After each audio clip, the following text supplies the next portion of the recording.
Bonjour et bienvenue dans ce nouvel épisode du podcast 3 minutes pour entreprendre.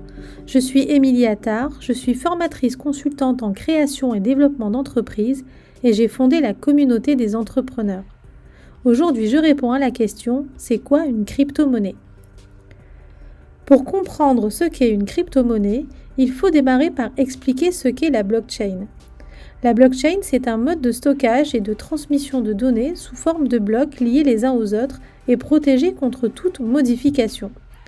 Ou pour faire un peu plus simple, c'est une base de données contenant l'historique des échanges réalisés au sein de la chaîne. Imagine-toi une suite de cadenas, chaque cadenas est une transaction, il est donc possible de remonter les successions de transactions pour aller jusqu'à la transaction initiale. Ainsi, chaque transaction est solidaire de celle d'avant et de celle d'après. Tout le monde peut ajouter une transaction dans la chaîne, tout le monde peut y avoir accès en utilisant un protocole sécurisé, mais personne ne peut détruire ou effacer des données. L'avantage de la blockchain, c'est qu'elle supprime les intermédiaires. Aucune information n'est centralisée, elle appartient uniquement à ses utilisateurs. Revenons maintenant sur la notion de crypto-monnaie. La crypto-monnaie est donc un ensemble de données numériques inscrites au sein d'une blockchain.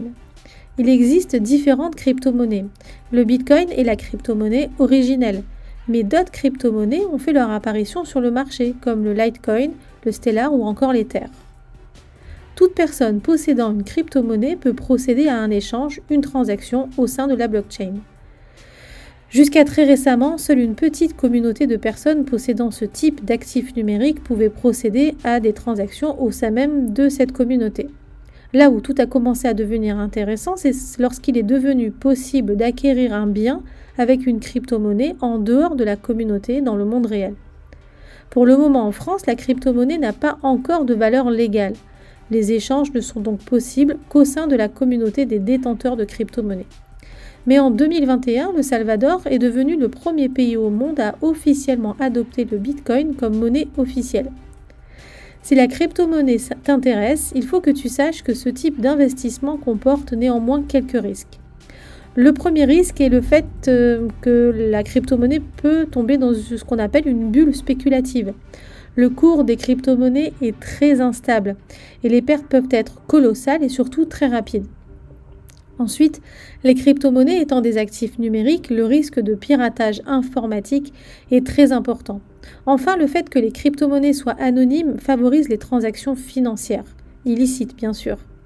Quoi qu'il en soit, si tu es intéressé par ce type d'investissement, je t'invite à te rendre sur le site de l'autorité des marchés financiers, l'AMF, qui recense la liste noire des sites liés aux crypto-actifs qu'il faut absolument fuir.